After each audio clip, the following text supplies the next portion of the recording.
छत्रपती संभाजीनगरमधून पैठण शहरात मंत्री संजय शिरसाट आणि शिवसेना आमदार विलास भुमरे यांच्याकडून पाहणी करण्यात येते।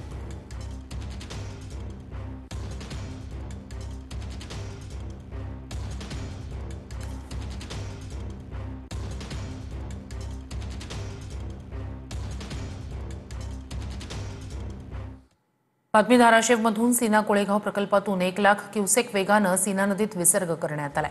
यामुळे आवर पिंपरी गावचा संपर्क तुटलाय। अधिक या सगळ्या संदर्भात जाणून घेऊया आपले प्रतिनिधी श्रीराम क्षीरसागर यांच्याकडून। सीना नदीत जो विसर्ग होतोय त्याचा मोठा फटका अनेक भागांना बसतोय। काय नेमकी सध्या परिस्थिती आवर पिंपरी मधली?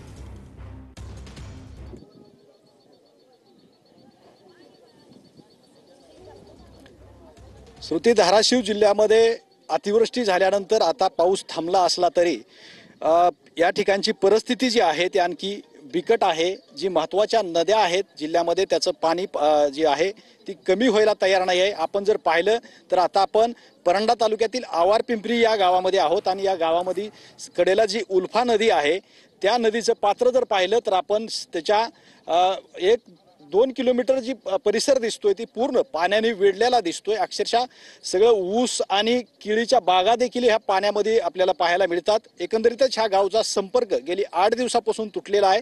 दळणवळण सुद्धा या गावचं विस्कळीत झालेलं आहे। या गावातील शाळा देखील बंद आहेत आणि महत्त्वाचं म्हणजे आज 8 दिवसापासून या गावातील विद्यार्थी सुद्धा शाळेत गेलेले नाहीत।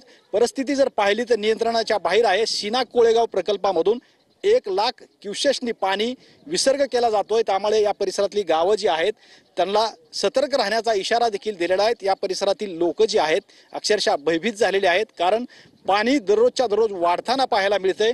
पाणी कमी व्हायला तयार नाहीये। त्याच्यामुळे परिस्थिती जी आहे ती नियंत्रणाच्या बाहेर।